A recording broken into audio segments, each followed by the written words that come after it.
strange tail wandered across. A tail. Okay.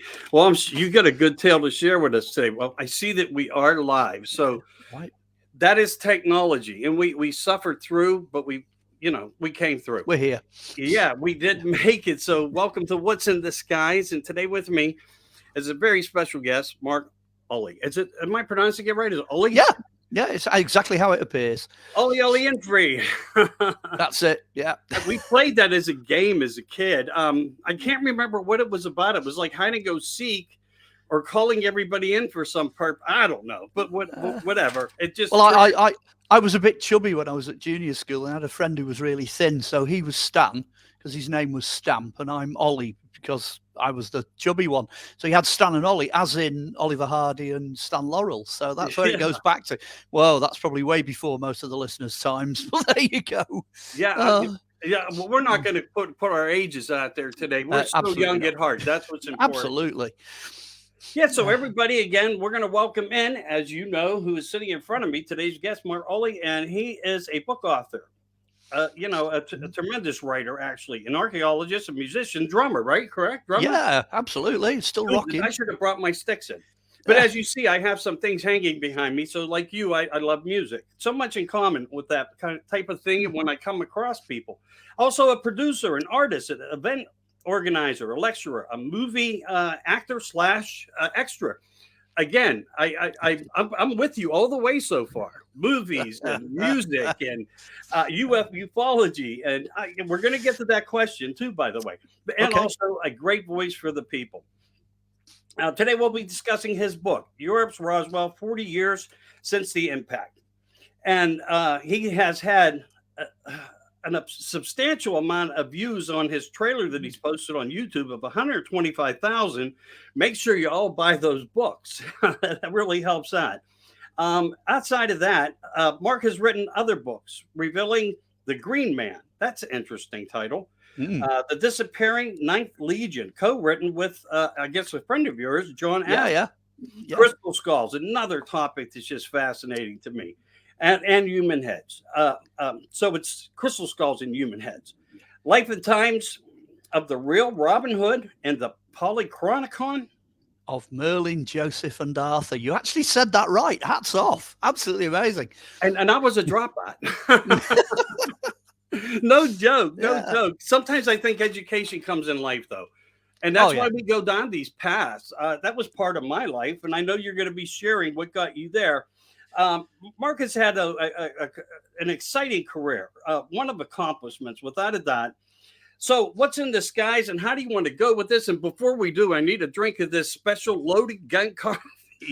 I mean, it's the only thing I drink at the studio and at home. It's stay loaded, everybody. Loaded gun coffee. Check it out. You can order it online. Hey, Jimmy Church does it. So can I. I'm going to help America, and I would do it for anybody, even if they were in the UK.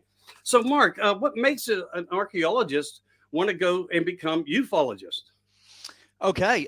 Well, go all the way back without giving too much away. Go all the way back to the 1970s. Over here, we had a really hot summer in 1976, and I went camping with a couple of my mates from school. So you can imagine we turn up at this, empty field, decide we're going to pitch a tent. Back in those days, they canvas tents with wooden pegs. So the ground, which was made of clay, was baked solid. So we couldn't put the tent up, just couldn't get the pegs in. So we dropped it as a ground sheet and just slept on top of it, which I'm sure dozens of people have done. Middle of the night, something wakes me up. It was a badger or a fox or something. And I'm just looking at the stars because over here, everywhere's got lights. So you end up with loads of light pollution. But this particular night, it was just crystal clear. You could see the Milky Way, you could see everything. Right in the distance on the horizon, I could see this really, really bright star. Now, you're talking about pre-satellites at this point, but it's moving at about the same speed as you would expect, say the space station to move now. You can see this light just moving along the sky, and I'm thinking, that's a bit odd. I've never seen anything like that before. And it's moving. It gets right overhead. So it literally just looks like a star. Then all of a sudden it goes ba-doing, ba-doing, ba-doing, ba-doing, back to where it started, gone, disappeared. I'm like, what on earth was that? Because in scale, it pretty much looked like it was bouncing off the horizon. It was right across the sky really quickly. And then it vanished. So that was my introduction. That's how I started seeing things in the skies. Fast forward a little bit further. 1981, I'd finished doing a studio session because at this point I'm working in the music business full time. I finished the session, I'm coming home and decide I'm going to go and sit on a local hill.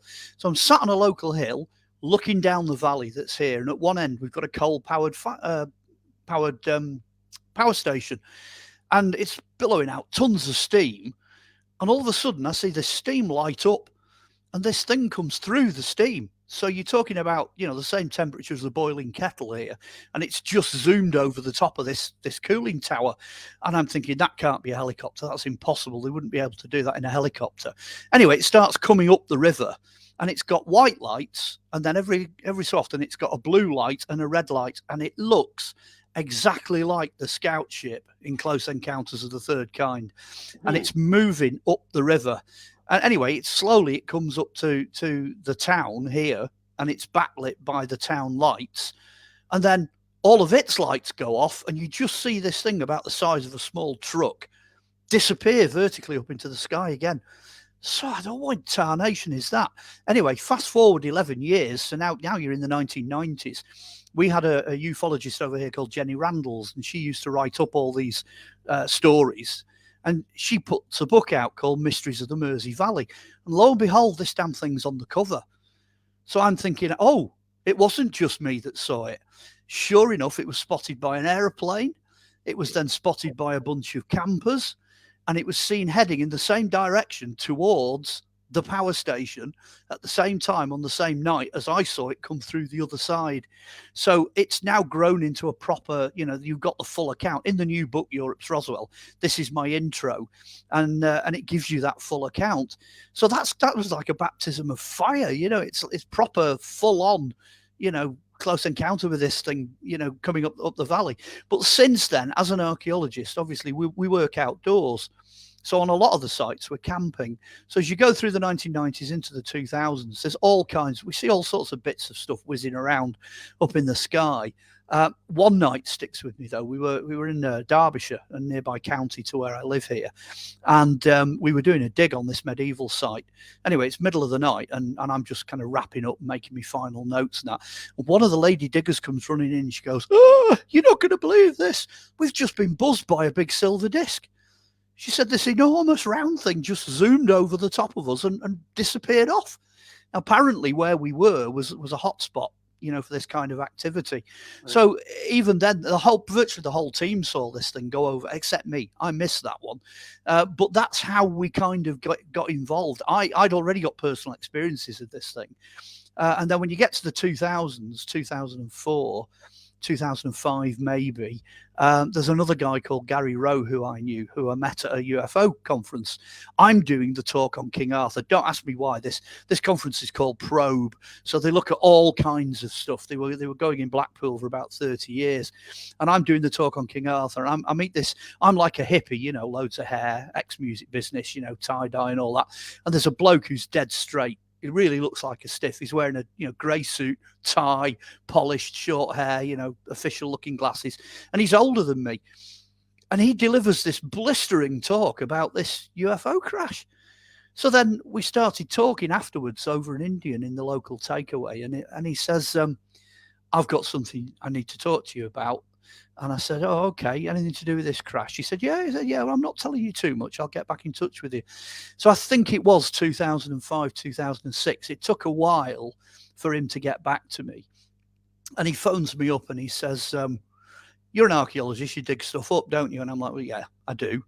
He says, well, I've got a site you might want to come and dig on. I said, oh, why is that?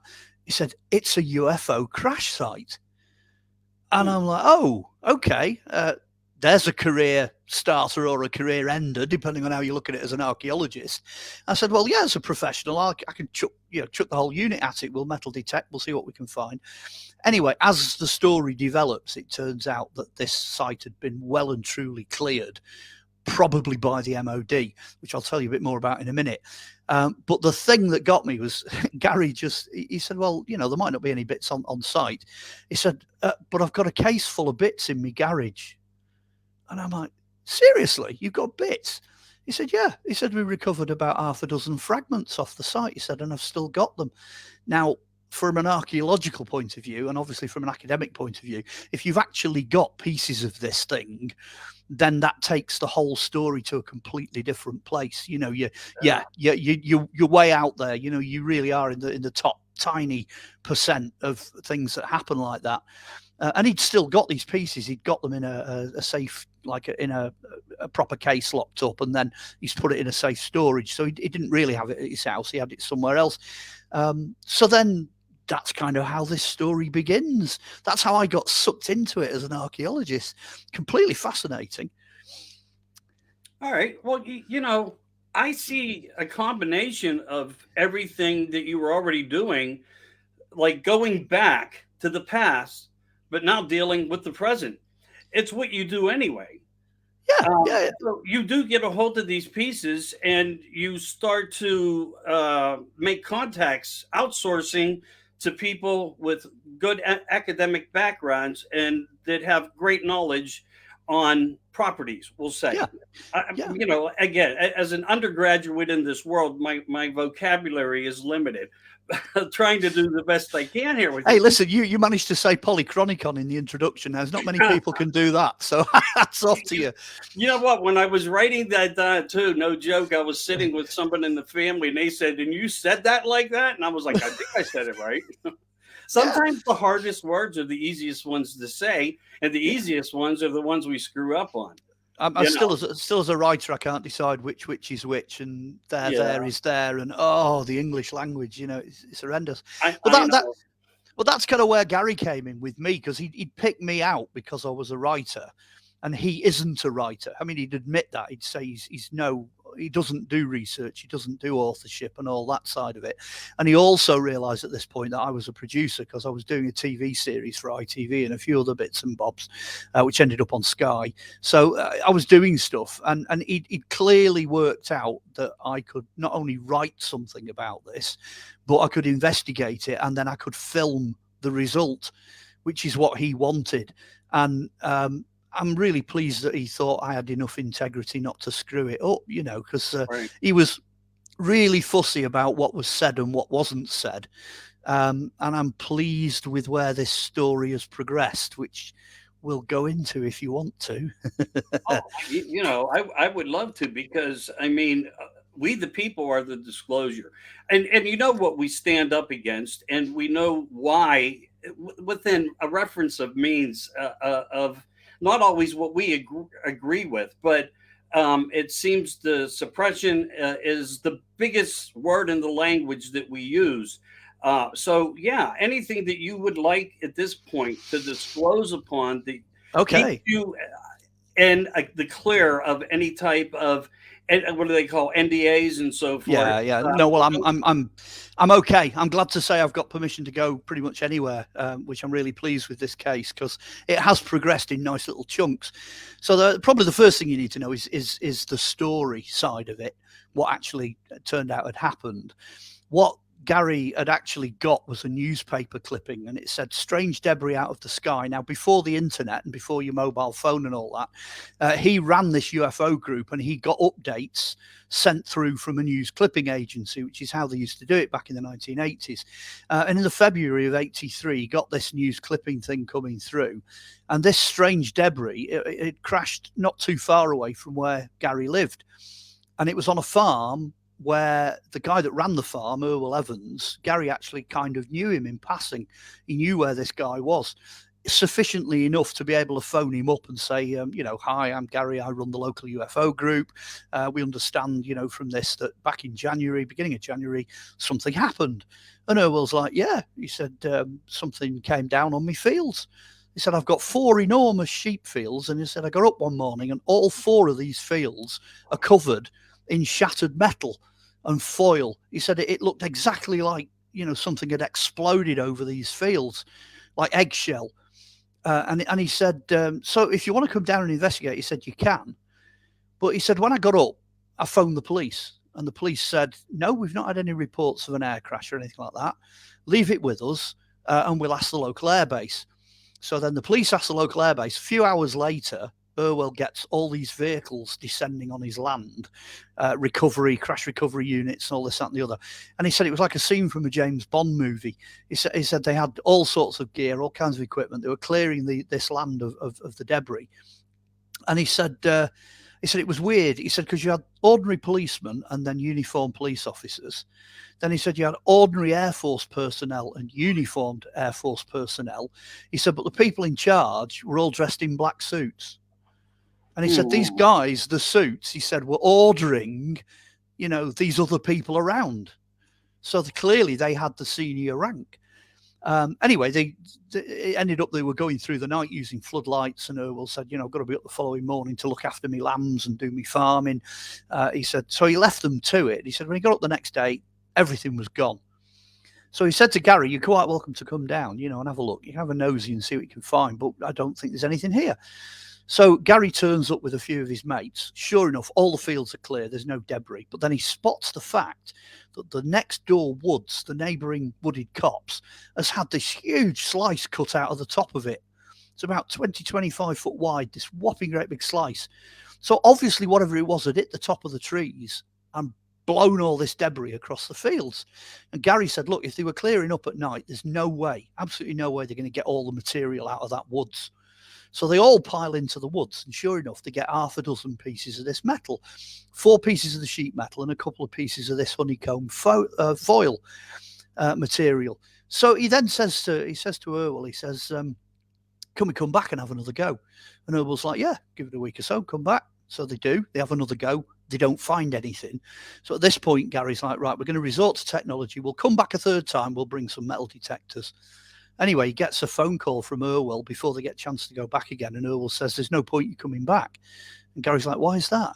He said, well, they're removing the woods. He said, the Forestry Commission have come in with vehicles and they're tearing the woods down. So you're not going to find anything because they're taking it away.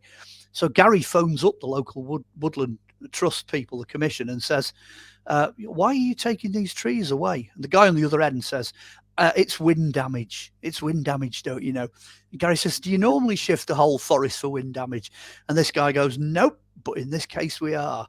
So from that, Gary clearly knew that the guy on the other end had been told to come and get rid of this forest, Right.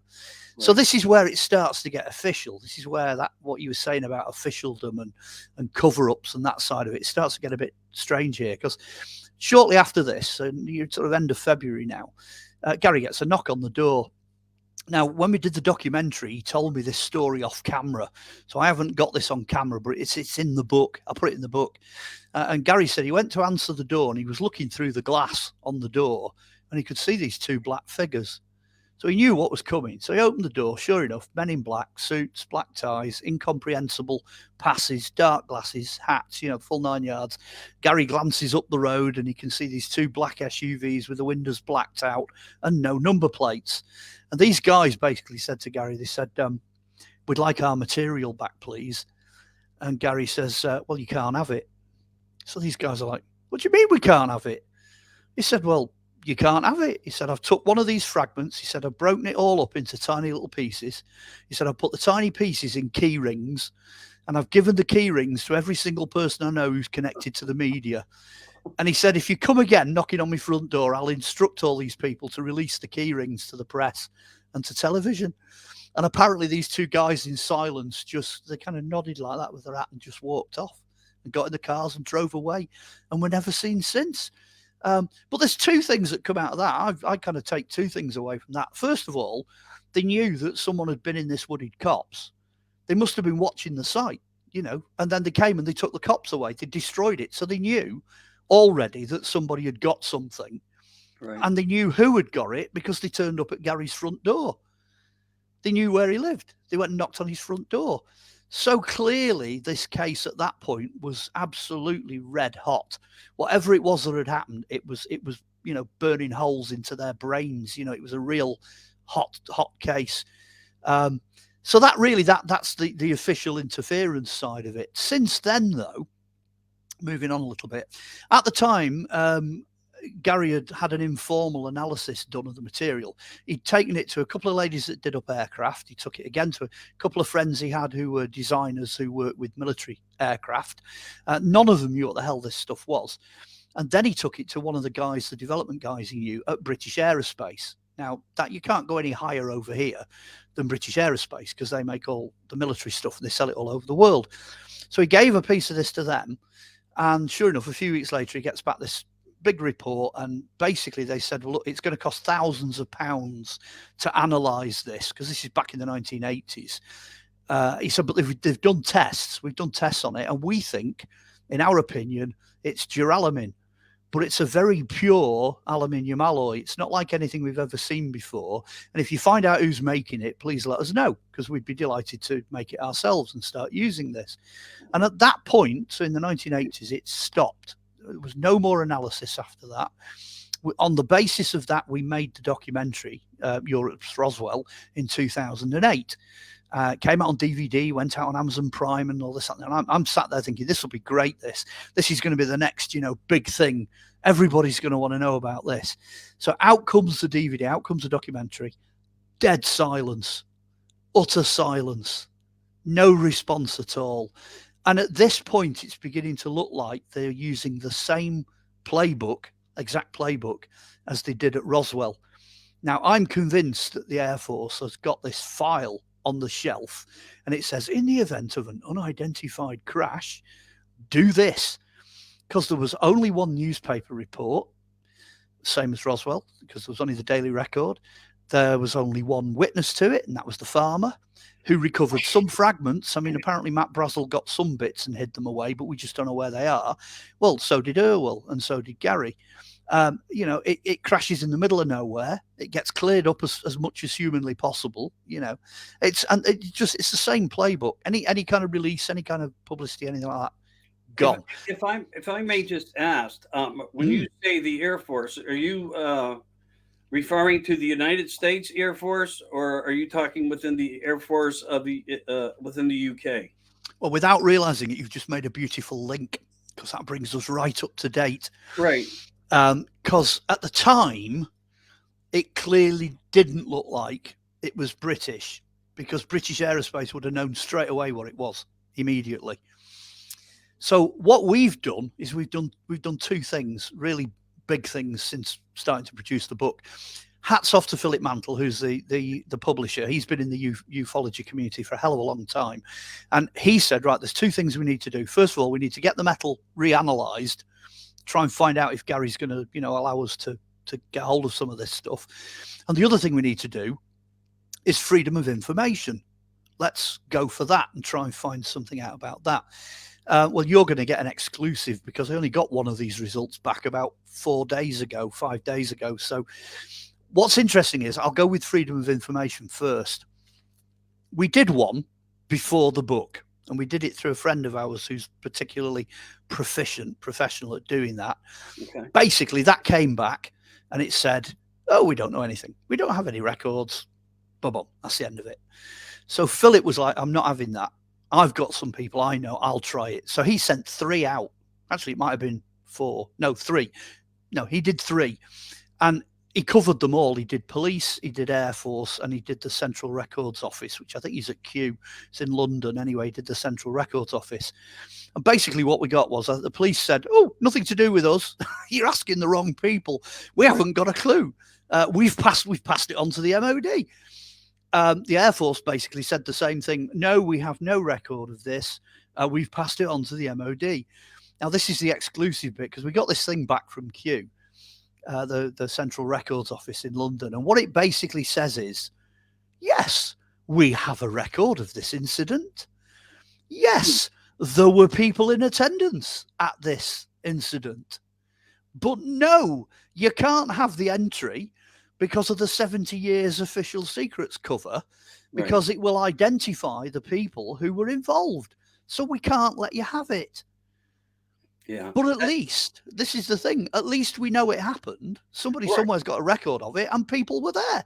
Right. And you know what? When it comes, something fascinating that you brought up in a couple ways here, just to create have a little creative discussion.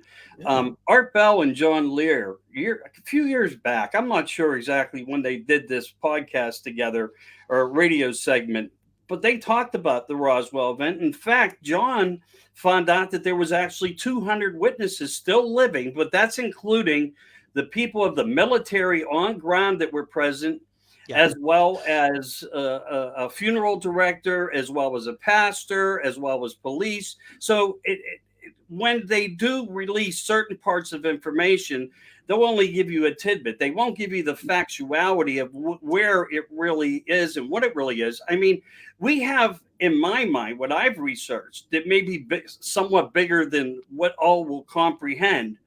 And I say this with 100% positivity on what I've been able to find out. We have had to deal with some of these crafts being so large, they had to erect buildings around them to hide them. And when you look at the scenario of fact of picture, and I know that's a hard pill to swallow, but I guarantee you we have ran into that, as well as dragging them off 30 miles to get them to a location where you can still see the drag marks from them. This is all things that are on record, but due to people like us who want to see disclosure come forth. But, you take those grains of salt into perspective. And as you said, whatever tidbits you can find that validates, that validation is the research. That's the can of worms that opens it all up for us to go further. And I want to apologize to you for that and not try to come off as some scientific genius of ufology. But I think we need to look at all these objectives. And why did Truman put, what was it, MJ-12 into place? Yeah. And have leadership of certain people to decide the need to know and who is the need to know and all that type of subject matter. Because I think there's a honey trail of a money trail that was created throughout all this. So when you go to Congress and Senates or the representatives or Parliament and say we need money for these things to be put in place so we can orchestrate and understand if this is a threat or not a threat. In the meantime, that 70 years comes in, 50 years in some cases. Wait till we're dead before you can ever talk about how much we put in our pocket while this was going on. Yeah, and then all of a sudden when it comes out, you've got these wonderful releases with 90% of it redacted, all coloured out, oh, gee, thanks for releasing that. We've waited 70 years for that, waited for, a page full of black lines. Right. Well, the second part is something that speaks into what you've just said, because at least in amongst all of this that's going on that really isn't going anywhere, we've still got the material, we've still got the metal. Right. So this is where it gets interesting, because I was totally convinced that Gary was never going to say that we could ever have any of this material, because he's guarded it, probably literally with his life. He's guarded it for 40 years. So, why would he give any of it away other than the key rings? There's not enough in one of these key rings really to do a proper analysis. They're only fragments. So I said to Philip, I said, well, the worst thing you can do is drop him an email and see what he says. So sure enough, Philip's like, yeah, I'll send him an email and see what he says. So sends off this email. Now, at this point, the book's written. I've written it. I've finished it in the January. And this is like September, October. So, it's very, very close to the 1st November release date. Right. So he sends off this message. Anyway, literally a couple of days later, he gets a jiffy bag in the post. And it comes through his door and it's got 3 pieces of this metal in it. So Philip's like, whoa, we can do it. We can do it. Hold the press. This is hot. At which point I'm like, yay. I think Gary was a bit like, yay as well, because I think Gary had got to the point where he wanted to know what this stuff was. So we did it blind. We actually, Philip sent one of the samples off to Australia, to a lab in Australia. And he sent the other one off to a lab in the United States. And neither of those labs knew what they were getting or whether it was being analysed by anybody else. So one of these reports comes back, and it's the one from Australia. Now, the one from Australia comes back, and basically it says, well, okay, British Aerospace were kind of sort of right. It is aluminium, but it's a substance called aluminium foam. Right. So it's what they do is you react to aluminium and this other substance together, and it foams up, goes hard at room temperature, and you end up with this material that's incredibly strong and incredibly light. And they said, that's what we think it is. That's what our analysis says it is. But we're not sure what the paint on it is. There's a green non-aerodynamic paints. We're not don't know what that is, and we think that the resin that's on it, we can't get a proper analysis of it because it's too thin. But we think it's this particular type of American glue. So it's not a UFO. We think it's one of ours. And they quoted what this American glue was. So of course, at this point, we're all like, "Oh, yeah, okay, maybe maybe it's some kind of drone or military prototype or something." Anyway, a couple of days later, we get the one through from America, and we open the first page of this report, and it just says, "Analysis, substance unknown, no match to known chemistry." At which point we're like, "Well, hang on a minute, this is a bit odd." So we went back and we checked the samples. Now, one of the samples has got these green hexagons all over it, but the other sample has got this non-aerodynamic green paint. And we'd always assumed, Gary had assumed for 40 years that the metal was the same. But actually, it's not. They are two different pieces from different parts of the craft. So anyway, this one comes through and it's, made up of all these different bits and bobs, iron, titanium, copper, and they're all in 0.0 quantities. And then right at the top of the tree, something like 94.6% lanthanum. Now, that's on the new part of the periodic table. It's only recently been added to science. And yes, it's about the 27th most common metallic element on planet Earth, but it's everywhere. It's in the upper atmosphere, it's in asteroids, it's in meteorites, it's in galaxies, it's in the other planets. It's all over the place, and it is incredibly difficult to extract it and refine it. So even today, to get hold of lanthanum, you're talking about tens of thousands of dollars, if not millions of dollars. You're into super technology with this stuff, and it is weird. It is a really strange type of metal. They didn't identify the resin as being anything man-made, and they couldn't tell us what the hexagonal things joined all over it were made of either. So that's still open to debate. But now it's starting to look like it's actually not one of ours, it's one of theirs. It's starting to look alien now. So I'm stuck now I'm torn between the two. I think it could be the third option. I think it might be back engineered technology. I think what we're looking at is, somewhere between 47 and the Second World War, back in those days, somewhere between there and now, over the 60, 70, 80 year, 90 year, whatever period that's elapsed, they've been tinkering with this technology. And what they're doing is mixing and matching, the stuff together. But, and this is the big but, this is the punchline, okay? None of what I've just described existed when this thing came down in 1983. None of it. Didn't exist. That's really interesting. So you're jumping from going back to the past, coming to an era of normalcy of a present in the 80s, saying it doesn't exist. But theoretically, you are still thinking the possibilities of early reverse. This could have been a possibility of our own doings, or governments working within governments. And why would they ever tell us? I want your information to be as positive and as right. Yeah, okay. Well, I can round it up. I can sort of round it up, because the analysis did not get us to the bottom of the rabbit hole. It just made the rabbit hole deeper. Bigger. We just fell into a bigger hole, really, with it. But isn't that part of the way? I'm sorry, but isn't that a way part of science is where we see governmental grants for certain causes of certain types of science, whether it's climate or ufology or the Frankenstein. There's a purpose behind it, where there's a side that will always manipulate a system. So maybe you actually have hit the nail on the head, and they're just not going to talk about it. Either way, it's important, because we're disclosing them, or we're disclosing the visitors, the others.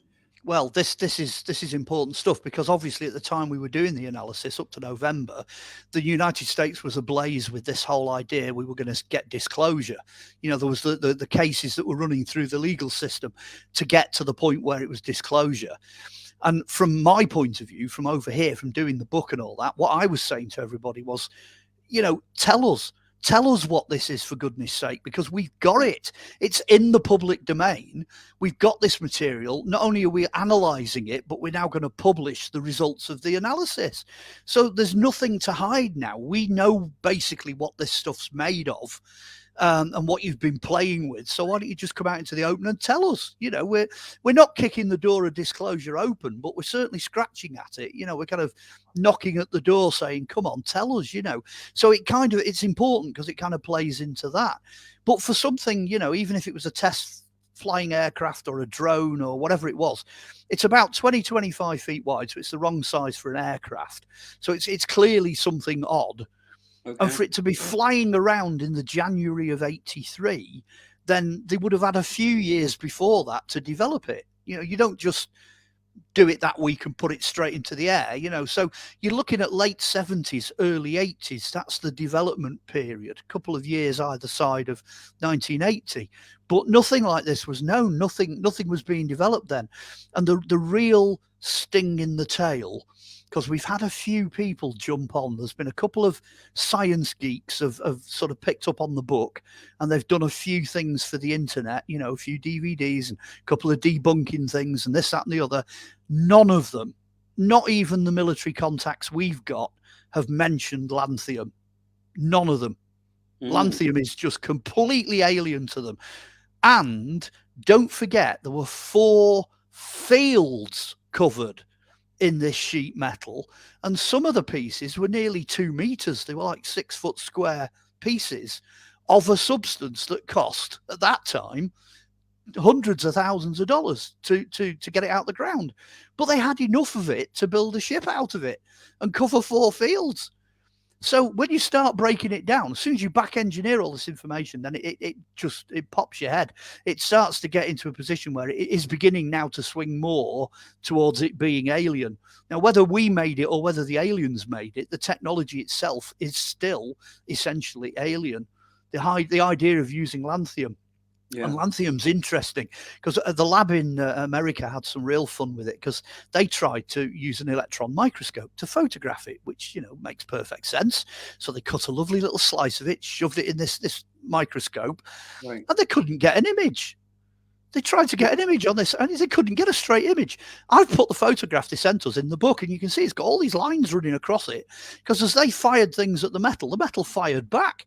It really, like living metal. We hear about some of that technology now, where self-healing properties, even when damaged now, and new technologies. And you're hitting the nail on the head there, where these metals have reaction. Yeah, and it goes even further than that, because this is the stuff with the hexagons on. Now, if the hexagons are on the outside of the craft, because they are aerodynamic, but the other metal isn't. So assuming they're on the outside, then you could end up with invisibility. You could finish up with stealth, but on an entirely different level to anything that we're used to seeing, you know. So you've got this thing. We know a lot about it. We know what the inside of it is. This honeycomb foil must be inside the core. So one is the aluminium foam, then you've got this core, and then you've got this lanthium on the outside. Now, clearly it's designed to operate in different environments to the environment that it found itself in, because it must have come out of whatever it was doing, you know, warp drive or whatever. It must have materialized in the trees. So it literally just went boom, straight across the top of this woods. All these trees are smacking it. So It's traveling at low speed, and it's taking impacts in a way it was not designed to do. So then when it's left the woods, all the outer shell of this thing must have been smashed off, you know, by the trees to cover these fields. But it was still able to fly off. There was no ship, no engines, no disc with aliens hanging out, none of that. It lost all of its outer fuselage, whatever, and was still able to go away and disappear because it wasn't there. Right. So you can begin to deduce that this thing, whatever it was pretty jolly amazing. You know, it's an absolutely phenomenal thing. Yeah, it is. And you know, I want to bring something into focus. You know, we get reports, you know, from our military, naval destroyers, things like this, where they say they witnessed these crafts, whosever they are. We'll just stick to that gun. Underwater without splashing. And to me, I immediately started to think, well, there's some type of forced plasma or something that they can be so agile to be able to deflect our atmospheric gravities and so forth, where they have these capabilities of protecting what's inside, as well as utilizing means of transportation through this atmosphere and doing all these strange phenomena, like almost in a flash, going from point A to point B as if it was a skip in time. They can just jump where what looks to us like, oh, it's just right there. That could have been what we're seeing in that light is 1,000 miles away, and it happened in less than a blink of an eye. But it just makes me wonder, in a way, when we look at some of that information, how they have these so-called super abilities, or maybe it's crafts of different civilizations that have different types of technologies that can do it. Not all can, because in ways, I'm just thinking in my head, it's a smart shell of AI technologies more superior than anything we could imagine. Maybe this comes from a lower class civilization also, who has technology to visit us, whether it's interdimensional or outer dimensional. And when it came upon these trees, it wasn't one of those typical crafts that have been described. So I just want to say, for the record, I think we are dealing with multiple civilizations coming here, different styles of crafts. I mean, if you go back to Bob Lazar, he talks about the sport model. He also was able to take people like John Lair, and I'm not mentioning these particular names because I'm the big fan behind it, but I do understand that they went out and they were watching crafts, perform. Yeah, it's clear that there are a number of different craft, and there's a number of different sightings that have occurred in this part of Wales as well. I didn't mention the location. It's a little village called Llanilla, just outside Aberystwyth, which is in mid-Wales. But Aberystwyth actually faces Cardigan Bay. It looks out to sea. And there are so many sightings of things coming up out of the ocean in Cardigan Bay that the local RNLI, the local lifeboat station, actually has the Air Force on speed dial. So every time they see one of these lights come up out of the bay, they're phoning the Air Force to tell them that these things are coming up. So they're clearly coming up out of Cardigan Bay and then flying up the valleys, which is where this thing impacted with the trees. So there's, in terms of locals, in terms of the local witnesses, I mean, they all call it the Welsh Triangle, North Wales Triangle. And the sightings I saw, coincidentally, the link there is they're on the top edge of the triangle. So if you like, the sort of the horizontal part goes right along where I live, along the river up here between Liverpool and Manchester. The vertical is the coast, the Welsh coast, and the point where it stops is Aberystwyth. You can join a line between the two to finish the triangle. So it's all part of the same thing. And like you say, there seem to be different versions of this. One of the things that Gary noticed is when he attacked this metal, because he had quite a big piece of it, he said you could stamp on it, you could attack it with a circular saw or a drill, and it would just push back. You wouldn't have any effect on it whatsoever. It would just go back to shape again straight away. He said, but if you got a pair of pliers and got hold of it and just wiggled it slowly, different pressure, you see. He said if you just wiggled it, you could snap these little bits off, which is what he put in the key rings. He said, so clearly it's designed to be used under pressure, under extreme force, that holds it because it pushes back. But as soon as you start tapping it, so if you kind of ran up to it and just tapped it with a hammer, it would break. You'd go straight through into the vehicle, because that's not what it's designed for. It's actually quite brittle. As an outer shell. So having the metal and being able to play with it and do this, Gary and myself and Philip and whoever it was that tested it over in Australia and America, we've deduced an enormous amount of information. But there's more, because the paint has not been analysed. The resin, 2 lots of it, that's not been analysed. We've not been able to analyse these rubber hexagons, which incidentally might be conductive. If they're electrically conductive, the whole of the outside of the craft would just function like a giant electrical circuit. You could send stuff anywhere across the surface. That's not been analysed. And this foil, this hexagonal foil core substance, that's not been analysed either. So you got 5 things there. We've only done 2 out of 7 possible substances, so it's kind of a tumbling process.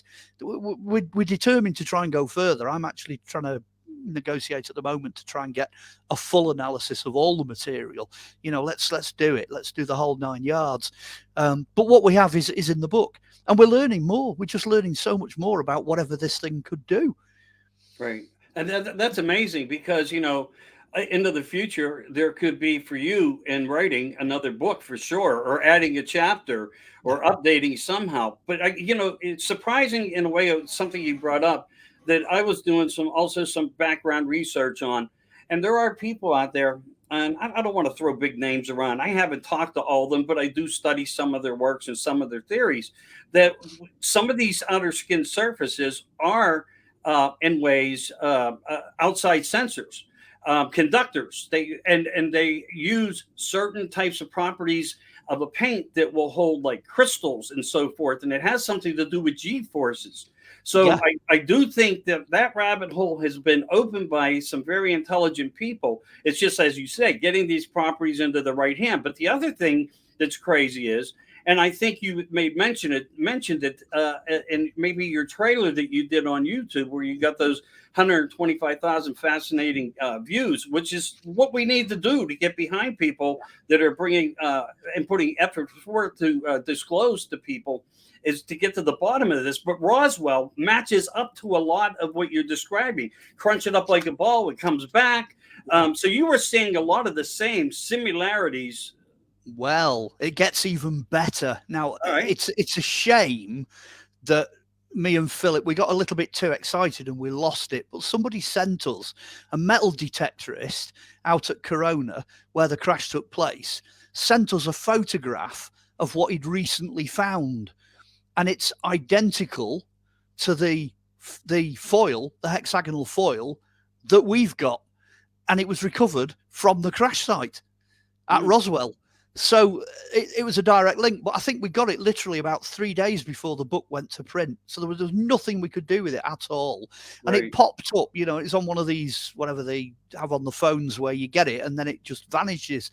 So we've not been able to pin that down. So if anybody's listening out there and they happen to be that metal detectorist, please send me that photo, because it was a great shot. And also, if you think back to the 1990s, if you remember, they did send archaeologists from the National Geographic out to the Roswell crash site. I think it was in the 96, 97, 98, somewhere in that period. And they sieved the soil and got beads of melted metal that they couldn't identify. I'm a betting man, and I bet that was lanthanum. I bet that's what they got. They got these little beads of the same thing. So there are actual physical connections, coming into play there. So Right. yeah, I think there's far too many connections to Roswell. Yeah, and what you're bringing up there, that word lithium has come up before, and it's been investigated and theorized through a televised show of a ufologist. I'll get you some information on that. Yeah. That might just put you into a path of some more information. I know when I heard it, where I heard it, and I know they were at Roswell, and they actually interviewed a military-based gentleman, and he took them back to the crash site. They were getting as close as to where they could go with information, because look at all the years later that we're at now. Well, And, yeah. And people don't live forever, so they were using and creating purpose to who they could get to take them there to do these types of. They do it all over the place. They really do. It's a pretty good show. But so with all your findings, and you have what was it in Brazil, 1996? A UFO crash landing, 2 entities, young girls finding these entities in the woods or the forest and so forth. I mean, do you think there's maybe in ways some things are accidental, but we see through history hundreds and hundreds and hundreds and hundreds of depictions, even in religious art, and some of the historical beyond that, hydroglyphs, petroglyphs, paintings, and so forth.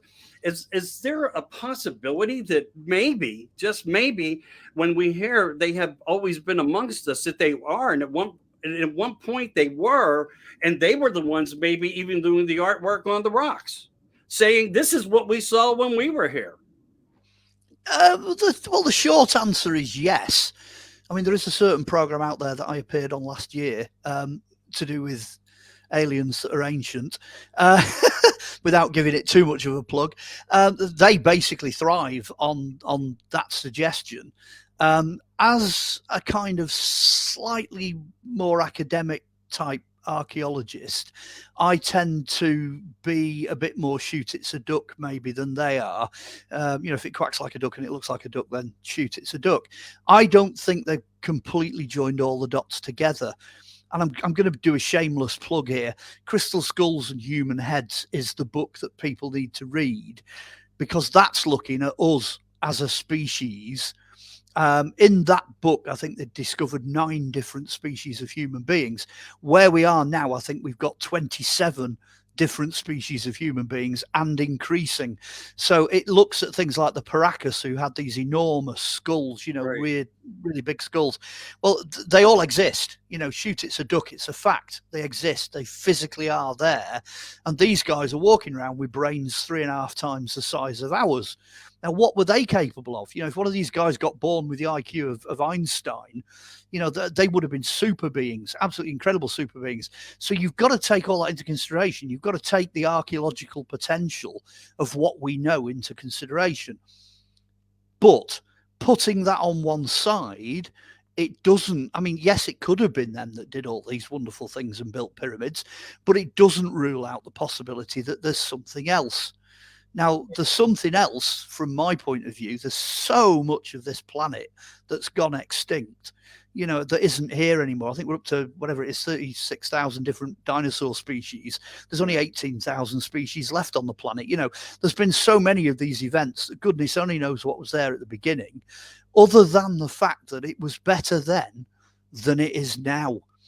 And in that particular book, what I do, which is useful to what we're talking about now, is I speculate and I say, well, what would happen if there was a species of human beings that were these hyper intelligent mega beings who managed to discover how to crack the problems of time and space? Right. Supposing they were building craft. Now, yes, there's this big theory that's been out there for years that, what we're seeing here is time travel, and that what's happening is they're coming back in time to come back and have a look at what's going on now. Well, for me, that doesn't work, because you've got paradox. You've got the trouble. If they're messing with their own past, they could destroy themselves. They could destroy their own future. Whereas if they're right at the beginning and they're coming to have a look at what's going on at the end, then they've got every right to do that. They can travel and they're not going to upset anything. And that, in a sort of a neat way, that kind of neatly explains things like, well, what on earth are they doing, nicking cows and pinching squirrels, and badgers and all kinds of flora and fauna, and, abducting people, what about all these, where we have abduction things and things like that? Well, maybe they're just coming to see what's going on. Maybe that is a massive, huge environmental experiment. And what we're actually looking at are time travelers. They're coming to this particular point in history because it is significant and important, and they want to find out where we're at. And it does it neatly ties up all the loose ends. You're not destroying the future. You're not changing anything. You're not giving us anything that at this point that we potentially couldn't have already had, and so when we use the term alien, and when you look at what's going on in history, if it's time travel where they're going forward, then they could turn up at any point. They can turn up at any time and place. And we as a species are probably not going to have the adequate language to describe what we're seeing.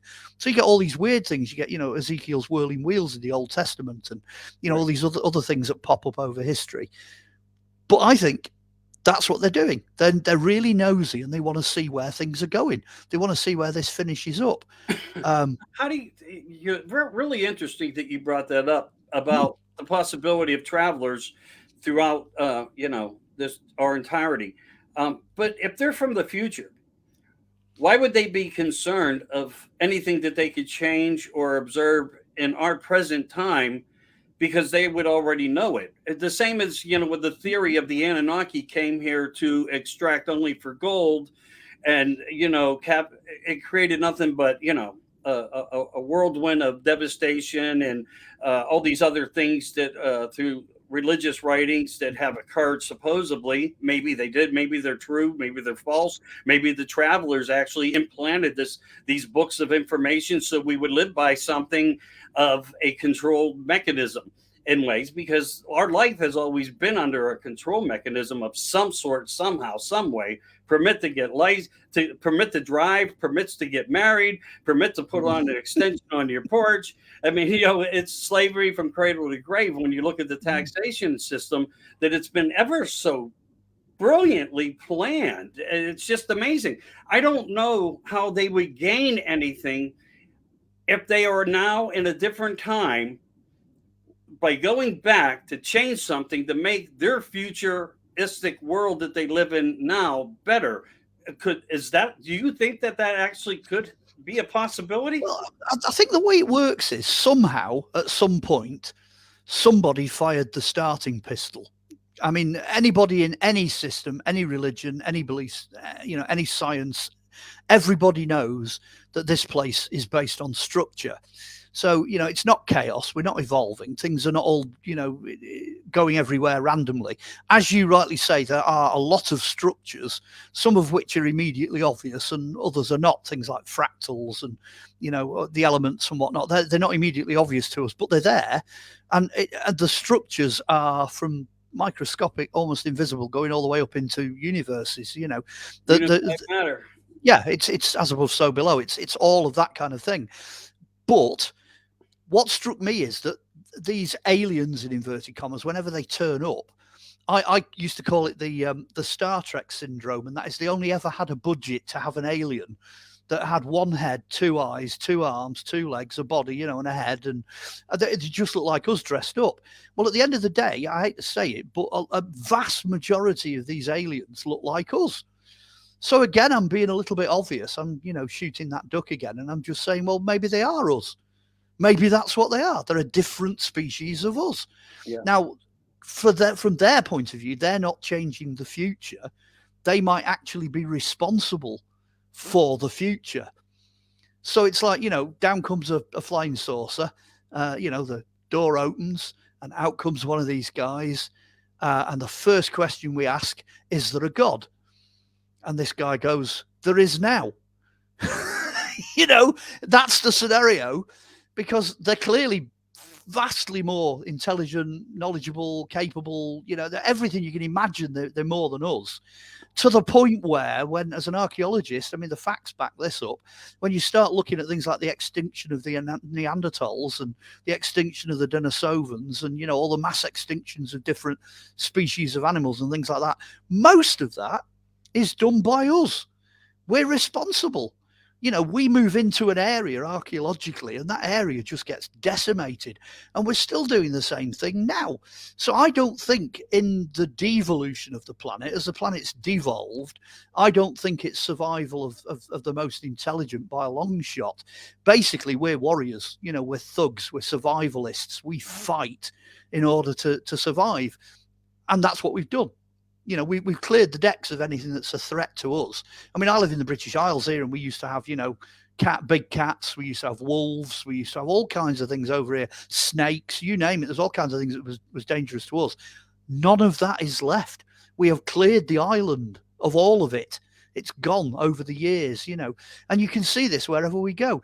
And I think what we're seeing basically is these guys are coming from the distant past. They're coming back to now. They're coming and seeing where we're at, what we're doing and how we're behaving. But that's always been a worry with science fiction and ufology and all this, that actually when these people do turn up, we're going to turn out to be, the experiment. We're going to turn out to be the slaves. We're going to turn out to be the minor race, and these are just going to be so much more superior to us that we can't hold a candle to them. Now, if the men in black are hiding something, and if the authorities are hiding something, that's probably what it is. If somebody said to me, put money on it, that's what I'd put money on. We are devolving, and eventually things will come to an end. It's not going to be due to climate change or, us detonating a nuke, or it's not going to be anything like that. It's going to be another asteroid or another meteorite or another tidal wave or whatever. The planet will just get sick of us living on it, and it'll just get rid of us like it's done, things in the past. That's how we're going to go. We'll just go by natural causes. But if one of these guys turns up in one of these amazing spaceships, they are just going to be, kick-ass. They're going to be so much better at everything than us, and as you said when we were discussing things, during the actual conversation, if you could put something that size up in the sky, and it could be over there 1 minute and then it's over there the next minute, and just vanishes, and then boom, it reappears somewhere else, and it's not affected by time or space or gravity or the elements like fire, water, earth, and air. It's not affected by any of that. It's self-contained. That is so far beyond anything that we can do. That's the kind of territory we're into here. We're into, they could possibly potentially just jump into one end of a wormhole and pop out of the other. Or maybe Einstein was right, and time is not linear, and they can, from the curves and the twists in time, they can jump across the gap. They found some way of doing it, or maybe time is just completely irrelevant to them. Maybe there is no time, there is no space. They just go where they want to go. Yeah. Which is going way beyond anything. Hawking theorized at it, and Tesla theorized about it, and it's going way off the edge of the flat Earth. You're dropping off into space here. You're down a huge rabbit hole. I've tried to do that. I did it in Crystal Skulls. I put a chapter at the end of that, and I've done it again in Europe's Roswell. I think I've speculated on how time functions in that. But there's a limit beyond which we can't go. We are what we are, Homo erectus. That's what we are. We're human beings. And, it's a shame because the last of the Paracas only died out just over 400 years ago. Well, that's only like yesterday in archaeological time. Right. I would have loved to sit down and talk to one of those guys. Yeah. Imagine what they could have said to us. The Spanish could have done it. And so could the French. The invaders of South America, they could have sat down and actually talked to these people instead of trying to wipe them out. But again, it's the warrior in us. We've ended up damaging ourselves by damaging everything else around us, Oh, we've gone way off topic now. No, but really we haven't, because I think it's a circle back method in a loop where we're stuck in a loop of a constant, as you said, reset, planetary destruction. But look, I don't think it's really from within me or you. We're here today. We're breaking bread, so to speak. We're talking as two gentlemen with respect to each other in conversations, whether we're theorizing still within ufology or out of it. There's principle to it all, because governmental controls or narration of controls guide men to do what they do. If the government says that the Chinese are bad, hate them, people grow up learning to do that instead of sitting with them saying their food at the China buffet is the best in the world. I'm going back there tomorrow.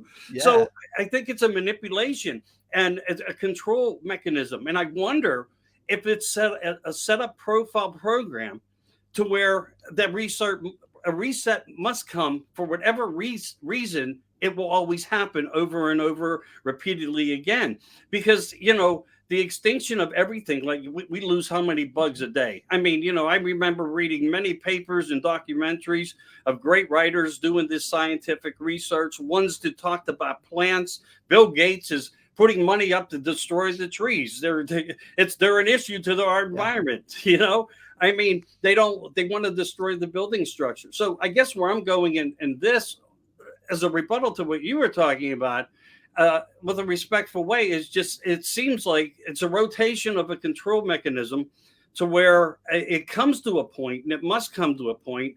And then you have the theory of the ascension, this reset. Well, maybe the reset's not really what you want to think about, when we look at where we all and when we all must start again. And that reflects back to so many things that have been removed, like the Georgia Guidestones. And I'm not saying they were the most perfect example of anything. I'm just saying it seems the proofs are always removed. It's either under the Vatican control, the Smithsonian's control, the Australian government, the British, the Italians. And the Italians were making contact with us.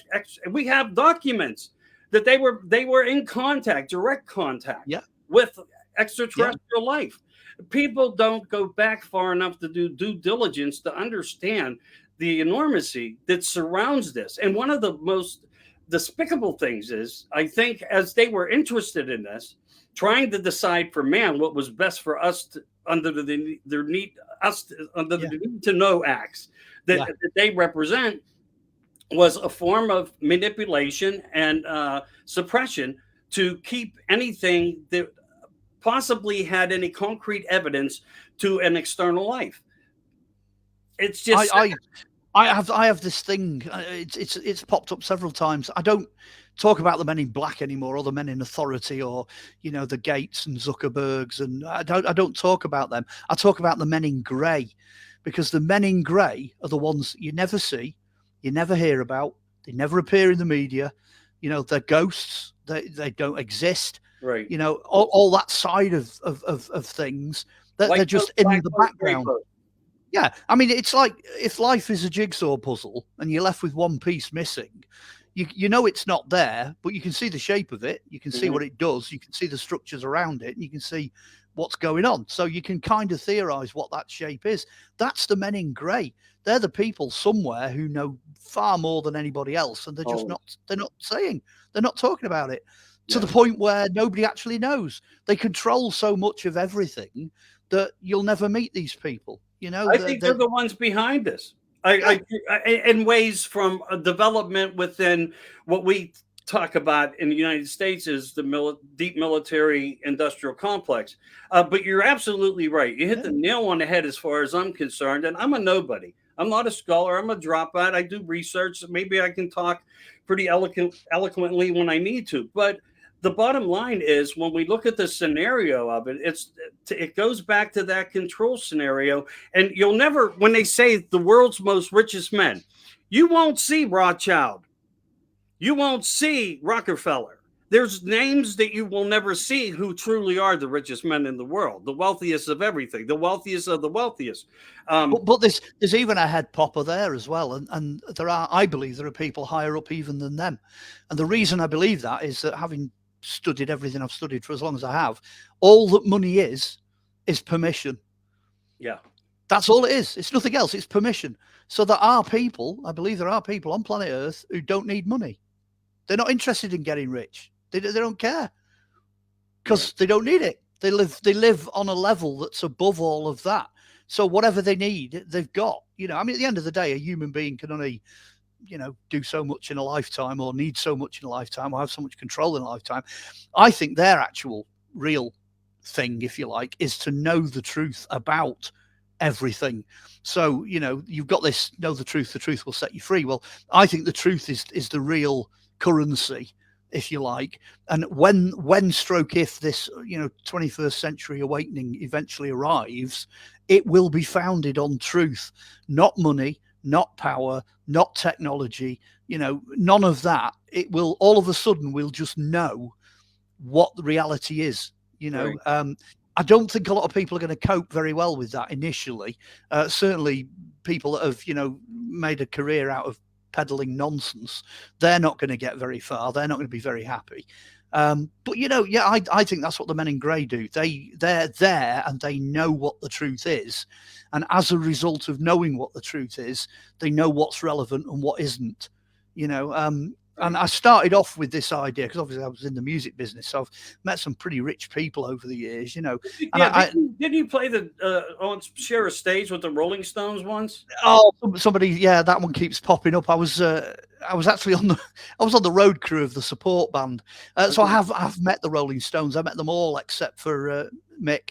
Mick wouldn't come out the dressing room, but I met all the others, and Charlie was fab. Anyway, I've got loads of stories. I sat in hotels, with them, chatting away there. So there is a connection there, but it goes all the way back to the 1990s when they were doing things over here in the UK. But I've met some pretty rich and powerful people, and they have a certain aim in life. They have a certain standard. They have a certain set of things, if you like, stuff that they're going for. And it's as a result of that I came up with this idea. Well, do you know what? It's not true wealth. True wealth is to be able to do anything you want, anywhere, in any way, shape or form, and then in a way to have that, even that doesn't matter, because there's something even beyond that. And I think we've with these super lottery winners that we've got now, and super, 120 million or something you can win on the Euro lottery, and all these enormous figures, it gets to the point where the numbers are actually no longer important. The actual amounts are irrelevant, because you could just go and do it, And every now and again you do get the odd joker that pops up, and people who just hop on planes and go off to these rich places, and they just hang out, and they just do all of the stuff, but actually they're not rich people at all. They just go and do it, So I think that kind of vibe, if you like, attitude, approach to life, I think that is going to be part of the awakening process. As you say, winding it all the way back, if the laws, the authorities, all the forms and the consent and the powers and the rich people and the money and the technology, if all of that suddenly became not important at all, people would live in such a completely different way. Wouldn't they? Everything would be so different. If there's a proper, real big conspiracy, that's probably what it is. Yes, it's a conspiracy of control, but in a way, it's almost self-inflicted. It's something that we're comfortable with as human beings. We quite like the idea of knowing where we stand and what we're doing and being told what to do. Hopefully, the awakening will shake some of that dust off. As we move forward. That would be that would be phenomenal. I want to jump back into time for a minute with you. Get an opinion from you. Somebody pointed out, I was deep into a conversation such as we are now. We were a little bit all over. I don't mind that. I want to talk about anything that we can that helps humanity and furthers us into what our destination and what's good for. Going to be good for and proper for children and things like that. I think I'm normal. Maybe I'm not, but I think I am. But so we're in this deep conversation, and it was a couple of things came up in the light using common sense. Like when we hear about the Anunnaki and the possibility they were our creators, and I'm not pointing fingers to anybody being anything here, but if they were able to do this, go to other planets, utilize them, create other colonies, why did they pick Earth to come to Earth to work for thousands of years and bust their asses? I mean, I gotta say, when they went to another planet where gold's just laying all over the ground. Yeah, exactly. Well, it's the same. There was that joke, wasn't it? Aliens getting in a ship and, flying 10 billion years across the cosmos, and they turn up here and they abduct a cow. Why? Half of what we're getting doesn't make any sense. It doesn't. There might be reasons. It certainly will be reasons, but not quite from our perspective. I don't think we're seeing it right somehow. Right. I don't think we're getting it. There's something we're not seeing. Hopefully. Same with ancient crashes. If they can happen in the 80s and 90s, and we've seen depictions of them for thousands of years, I would say this: man has seen these crafts laying somewhere on the ground before. But again, where did they go? It all comes back to that conspiracy. If that could happen now, it must have happened then due to some whatever that made it happen. Yeah. And you have to look at all that. So could that actually be part of the placement, that our technology was actually in our hands millennia ago, that we had no conclusional evidence that said anything different, but the fact that it was in somebody's hands, utilizing it to reverse it somehow to create what we are maybe dealing with. Yeah, you're slowly drifting onto the same page that I'm at, because when you think, okay, what was the last big cataclysm that happened? Well, the dinosaur killer was a meteorite that hit the Gulf of Mexico. So the Gulf of Mexico is the actual crater. That's the hole it left behind, and that started continental drift. So all the continents, all the plates are floating away from that impact site. Well, then the question is, what was it like before that impact? So now you're into Atlantis, we're talking Atlantean, Lemuria and Mu, and that's where we are with that. And then the real head popper, when the United States went down to Antarctica and did the survey and actually decided to find out what was below the ice. So they were firing signals in, looking to see what Antarctica sits on. Well, blow me if it doesn't sit on another meteorite crater that's 4 times the size of the Gulf of Mexico. Yeah, nobody talks about that, though. Yeah, not only have we been smacked sideways on, we've been smacked at the bottom end as well. It's nearly big enough, the hole's big enough to contain the moon. So then you've got to ask the question, okay, well, what was it like before that? You know, because there's 2 major things that we know about, you know. And if this keeps happening and we keep kind of going down the steps each time something happens, well, what happens if you go back up the steps again? Where were we at the beginning? What were we capable of? You know, what was here? Were there hundreds of species of us? You know, were we the central hub for a whole galaxy of things that were going on? You know, where are we? Where are we sitting in that enormous amount of time and space? And in a way, it frustrates me because, you know, I'm so pleased you're not academic, because there are aspects of academia that frustrate the living daylights out of me, like suddenly naming all the fossil records in Latin. The only reason they did that is because half of those fossils are still here. So like they just didn't want you to know. They wanted it to be different, you know, so they just made that up. And timescales, I hate timescales, because people are coming in going, well, we've got carbon dating now, you know, and it's this and it's, you know, so many millions of years and blah, blah, blah. And I'm like, well, okay, who made the scales? Who came up with the timescales? Who invented the technology? Yeah. Where's that coming from? You know, I mean, there was a great thing. I studied geology when I was in education, and I asked the tutor, I said, how do you date rocks? And he said, oh, we date them by the fossils. You know, there's fossils in the rocks, so we know how old the rocks are. Right. I said, okay, so how do you date the fossils? He said, by the rocks they're in. Come and see me later. Because I did it in front of a lecture theatre full of people. And that's what the Victorians did. Oh, the top ones are clearly a lot younger than the bottom ones. And I'm like, really? You know, because Mount Everest is made from stuff from the bottom of the sea. Right. So that doesn't work, you know. So once you know all this is the truth again. This is, you know, people waking up and realizing that there's so much wool that's been pulled over people's eyes.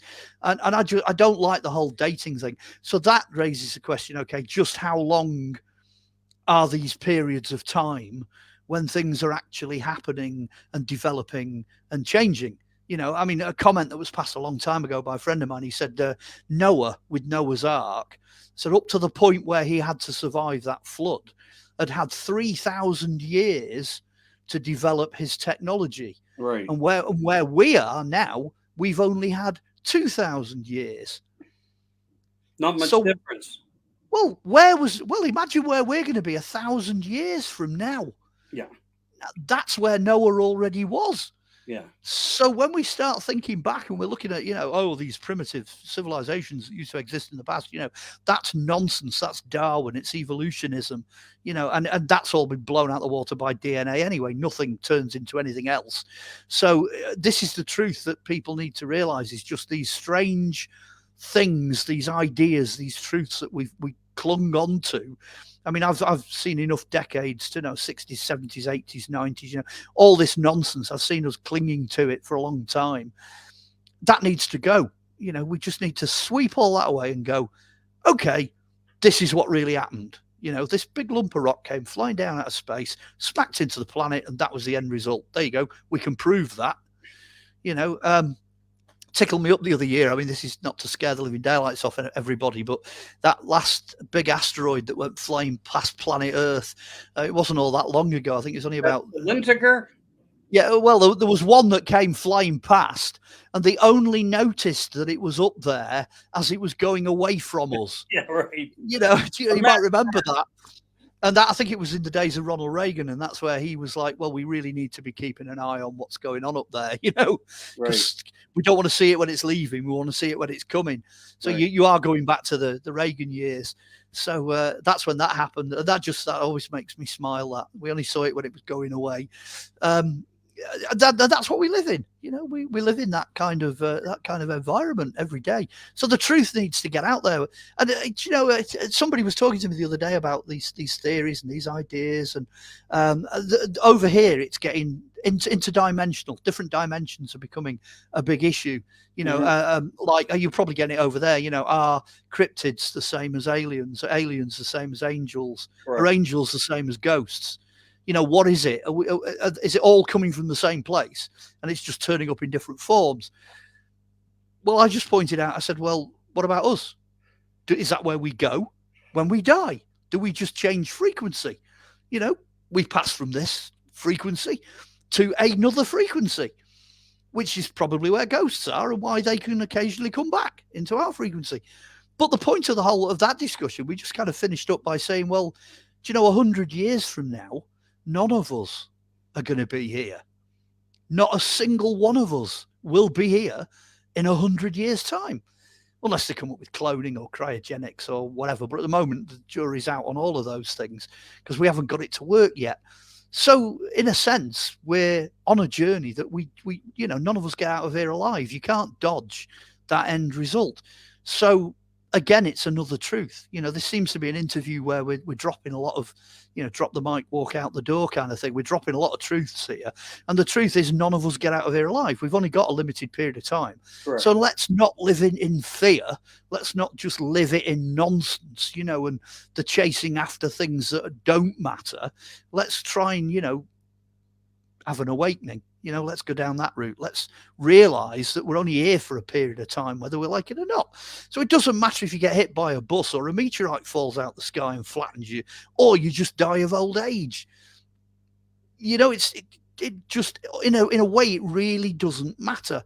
And I think the ancients had that. I think the ancient races appreciated. They had this, birth, marriage and life, and death, the birth, hatch, spatch, dispatch. They had that kind of, they had this process, and they nailed it. And it's like everything else nowadays. I think the authorities are kind of scaring the living daylights out of people. I think they're always looking for the next big scare. So yeah, it's what do they call it? What we're living in now, the big fear tactic. I mean, I'm trying to be polite there because it angers me in certain ways, but I think it's going to be hard for a lot of people. I don't even want to say in 100 years, but in the very near future, the changes are just going to evolve. Well, they've got agendas now, haven't they? They've got Agenda 2030 is the next one, I think, that's coming up. And it's going to be man versus machine. It's going to be a total technology system of whatever. The one thing though that I look into, and I do some shows every now and then on what I call below level 7, where you bring up cryogenics and things like that, and we know that there are capabilities of bringing life back similar to what it was, like the woolly mammoth and Lucy, the sheep and things like that, that how much that they have not in that gray area that you bring up are they not telling us? And what is the purpose of it? When we look at like missing 411, I do abduction 911. I call it 911, not really 911, 911. I mean, we're just not missing people on land that go into the hundreds of thousands missing. Go out in the water. Look at the stories of the ghost ships. It's been on land, it's been in sea, and it's been in the air. Mysterious vanishings of many different things. I think there's a second hand playing a part. And when you said who is above all this, there's something. Is it interdimensional? It's outer. Mistakes are happening. Crafts have always come down. Technology's always been here. We're coming forth. We came forth. But we're still in that scenario where there's always, as a great friend of mine always reminds me of, Russell Easterbrooks, fantastic, fantastic gentleman. Just had a book out. Look his book up, everybody. Please support his book. But there's always that fact we come back to, more questions and answers. Same thing that you're going through to maybe go into the second phase of Europe's Roswell. And by the way, how many events like besides Roswell itself? I mean, New Mexico is on Africa. I mean, we it's planetary, correct? Yeah, absolutely. I mean, I can remember from years gone by, because I've followed ufology for a long time, they've had a couple of discs come down in Russia. They've had a couple of discs come down in China. They've had, like you say, America's covered in bits and bobs that have dropped. We've got it over here. They've got stuff coming down in Europe. By the time you start joining the dots, pretty much everybody, theoretically, could have a disc in a hangar somewhere. There's so many of these things. And some of them have got what appear to be organic beings associated with them. Again, though, going back to this idea of, a head, a body, two legs, two arms, and that, I mean, the X-Files did it. Chris Carter's fabulous show. He hinted at the idea that genetics were involved in this somehow, that maybe they weren't just making the ships, they were making the pilots as well. He was hinting at this idea, and then he had the interspecies thing going on as a subplot where they were crossing and messing with DNA. The only thing I could think of recently, there was some guys that are on Google Earth. It was interesting. You'll have to check this case out. They spotted that the Chinese were building some kind of a facility in the middle of this Chinese jungle in the middle of nowhere. And so they watched it on Google Earth. They watched them build this thing, and it ends up a particular size and a particular shape, and it's got a car park for a certain number of cars and this, that, and the other. Somebody eventually, after a few years of watching this, somebody in America said, that looks like a genetics lab. Now, China, in the middle of nowhere, with none of the restrictions that we've got in the West, what have they got? What are they up to? What are they doing in this facility in the middle of the jungle?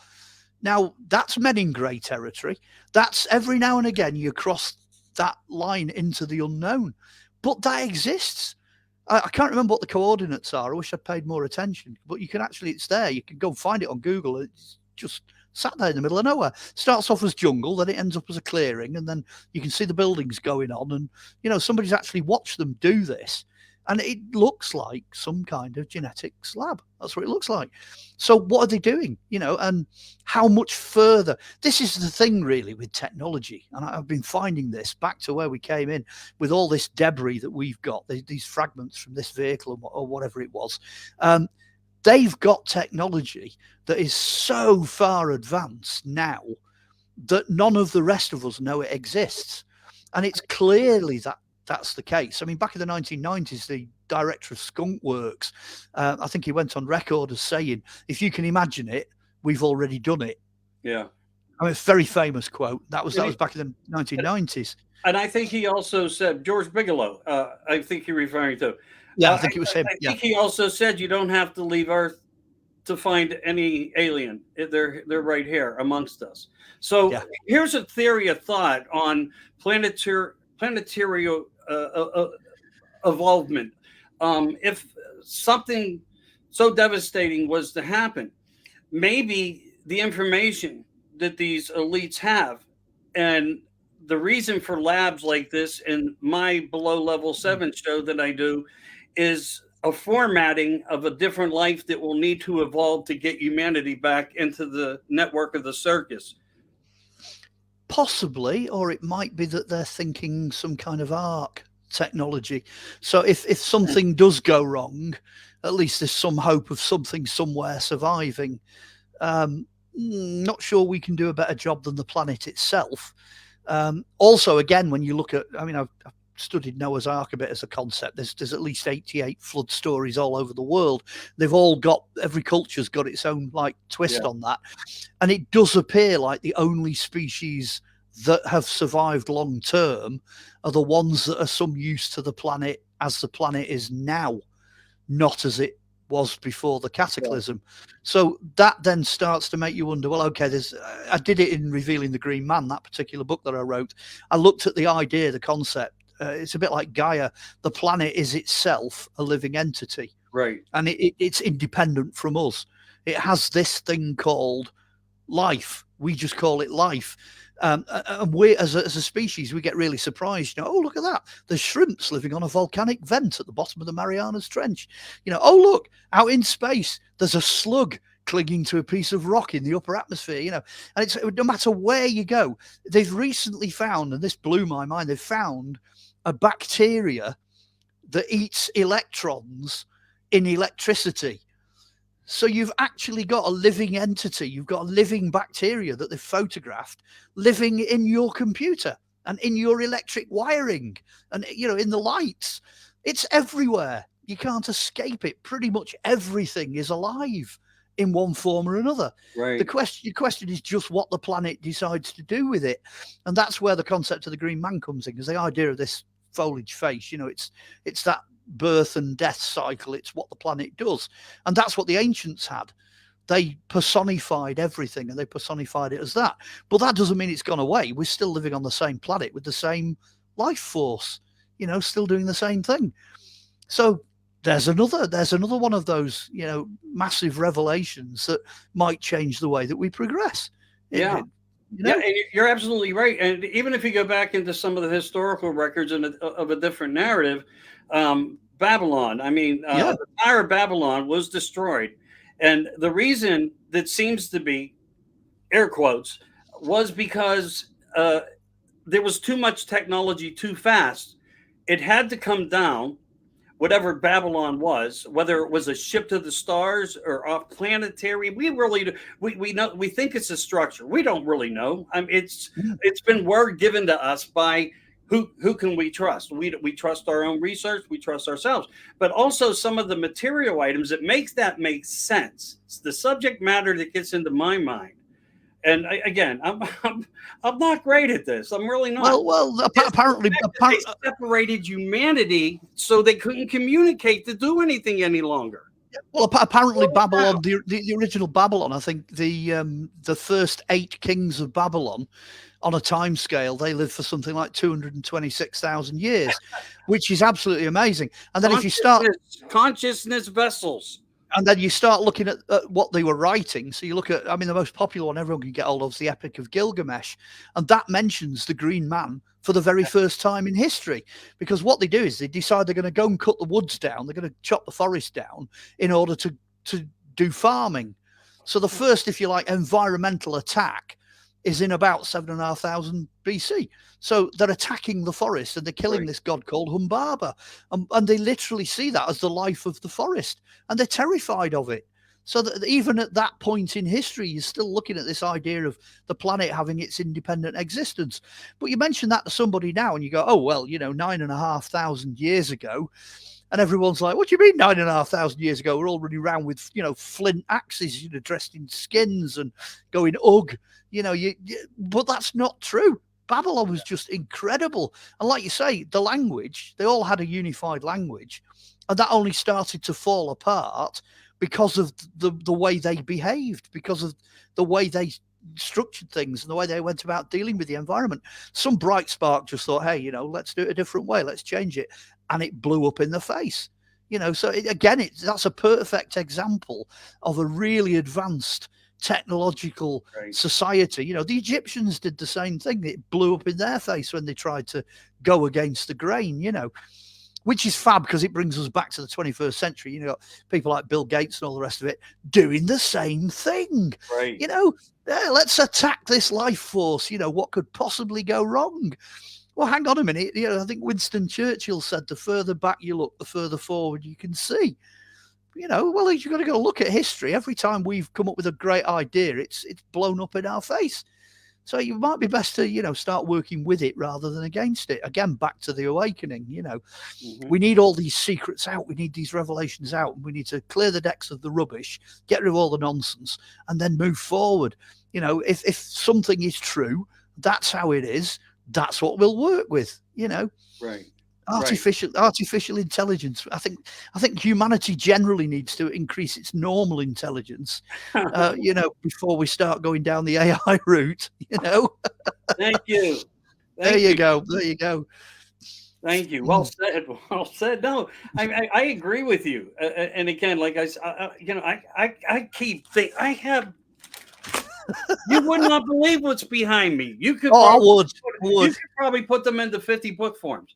I don't know why, but I really think what we're talking about is extraterrestrial. It's an advanced something that call it guidance, and maybe it comes in good and bad. because there's definitely a set of curtains that we cannot look beyond and be. Yeah. Yeah, but again, then we have certain people that are like messengers for a different entity who come into the equation too. I think we need to respect them. Let's see here. Oh, okay. Let me just get rid of this real quick here. I got a notification. It's nothing. You have a different set of people like remote viewers, astro projectionists, and the ones who are actually communicating with these others to get these echoes in their minds and all that kind of thing. And then we hear about the other part of some of that scenario where they're taken. They're not really abducted, but they're used, they're taught, and they're given good information. So it's like we see satanic war going on one side, and it's like there's definitely a veil of conspiracy here that goes above humanity. Yeah, no doubt about that at all. I mean, one of the characters that you're almost into the realms of religion. I hate to say it, but one of the main characters that appears in virtually every world religion is Moses. So Moses goes to the top of Mount Sinai to get the 10 Commandments, and where do the commandments come from? Bangs and flashes and thunderbolts and fire in a cloud on top of the mountain. Well, is that not some kind of interdimensional communication? Is that information not coming through from somewhere else? And again, is Moses not the person receiving that information? And you've also got to remember Moses is second only to Pharaoh. So whatever was going on in Egypt, Moses knew all about that. He was, 100% professional Egyptian, top of the tree hierarchy. That's what he was from the time he was fished out of the reeds. That was what he was. And he ended up that mountain getting that information from the other side. But then that was as far as he got. He couldn't go any further than that. And again, like you say, you're hitting that barrier all the time. There is definitely a point beyond which we, as physically existing beings, we just can't break through. We can't go beyond that. It'd be nice to think that when we die, we do. That's the point at which we're no longer limited. I'm quite excited about that. Forget this idea that everyone walks around with a long face and moaning and feeling sorry for themselves because you're not here anymore. Forget all that nonsense. No, it's the other way around. You got your ticket to ride. You're getting on the train. You're going on a new adventure. That is a new adventure. We will not be having debates like this in the afterlife. I guarantee. We'll all be sat around going, "Hey, we know what that is now. Oh, that's why they were taking cows." It's going to be that easy. We're going to know. I'm sure of it. I hope that's the big answer, the big reveal. I mean, we can speculate it, but that's where the teaching of faith came in. I think as well. You don't have to know. You don't have to fear. Just have faith. But instinctively, we are people that go on a belief system or go on teaching.